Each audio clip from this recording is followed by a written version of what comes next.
కాబట్టి యజమానుడు వచ్చే ముందు నేను ఒక చెడిపోయిన మనగా కనిపించకూడదని తాను సరి చేసుకొని తను క్రమపరుచుకొని భయముతో భక్తితో ఏం చేశాడో తెలుసా, యజమానుడు తనకి ఏ పని అయితే చెప్పాడో జాగ్రత్తగా తన పనులను చేసుకుంటూ జీవించాడు.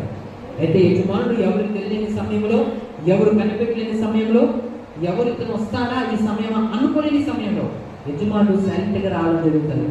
అప్పుడు యజమానుడు వచ్చినప్పుడు ఎవరు అలాగ చేయించున్నట్టు కనుకుంటాడో, అంటే తను చెప్పినట్లు ఎవరైతే చేస్తున్నట్టు కనుకుంటాడో వానికి ప్రతిఫలం ఇస్తాడు. హల్లెలూయా.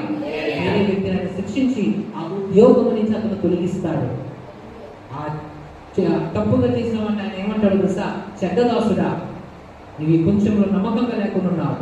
నువ్వు అనుకున్నావు నేను రానని, నువ్వు అనుకున్నావు నేను ఆలస్యం చేస్తున్నానని, కానీ నువ్వు నాకు భయపడలేదు.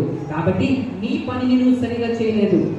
నీకు నేను జీతం ఇచ్చాను, నేను నీకు పనిలో పెట్టుకున్నా, నేను నీకు కొన్ని బాధ్యతలు అప్పచెప్పాను, నేను వచ్చి వాళ్ళు జాగ్రత్తగా చేయమని నీకు చెప్పా, కానీ దాన్ని చేయలేదు. కాబట్టి నీ ఉద్యోగం నేను వేరొకరికి ఇస్తున్నాను, నువ్వు నా దగ్గర నుంచి వెళ్ళిపో అని అతను ఉద్యోగం తొలగించాడు. అతను చేసిన తప్పుకు అతన్ని శిక్షించాడు యజమానుడు. హల్లెలూయా. అయితే మరొక వ్యక్తి ఉన్నాడు. అతని యజమానుడు ఎలా చెప్పాడో భయముతో భక్తితో తాను చేస్తున్న కార్యాలు జాగ్రత్తగా కాపాడుకుంటూ వెళ్ళాడు. తన నోటిని కాపాడుకున్నాడు, తన చూపులు కాపాడుకున్నాడు, తన తలపులు కాపాడుకున్నాడు, తన కళ్ళు జాగ్రత్తగా చేసుకుంటూ వెళ్ళాడు.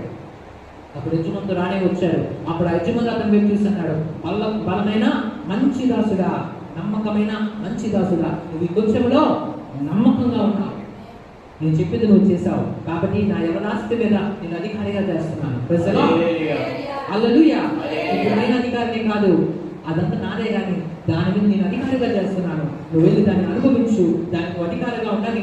ఆ పట్టణాల మీద తనకు కలిగిన సమస్తం మీద అతను ఏం పెట్టాడంట, అధికారిగా పెట్టాడు. అంటే దీన్ని బట్టి మాత్రం అవుతుందో తెలుసా, యజమానుడు రానే వస్తాడు. వచ్చినప్పుడు ప్రతి వానికి ఇల్లు చెప్పిన ప్రతికారం చేస్తాడు, ప్రతిఫలం ఇస్తాడు, జీతం ఇస్తాడు. హల్లెలూయా. హల్లెలూయా. ఎలాగైతే ఒక కూలివాడు ఉదయం నుంచి సాయంత్రం దాకా కష్టపడి పనిచేసినప్పుడు యజమాని ఏం చేస్తాడండి, జీతం ఇస్తాడు. అలాగే ఈ భూమి పైన కూడా మనం జీవిస్తున్న జీవితానికి మనం లెక్క చెప్పవలసిన అవసరం ఉంది. తప్పించుకోవడానికి వీల్లేదు. ఈ రోజు కలిసిపోవచ్చు, రేపు కలిసిపోవచ్చు, కానీ ఒక రోజు మరణం అనేది ప్రతి మనిషి ఎదుర్కోవాలి. ఆ మరణం ఎప్పుడు వస్తుందో తెలియదు. అది రేపు వస్తుందా, ఎల్లుండి వస్తుందా, 10 రోజుల తర్వాత వస్తుందో తెలియదు. కొంత ముందు వెళ్ళిపోతారు, కొంత తర్వాత వెళ్ళిపోతారు. కానీ ఎదిగిన తర్వాత లెక్క చెప్పాలి. ఎవరి ముందు తెలుసా, సృష్టికర్త దేవుని ముందు.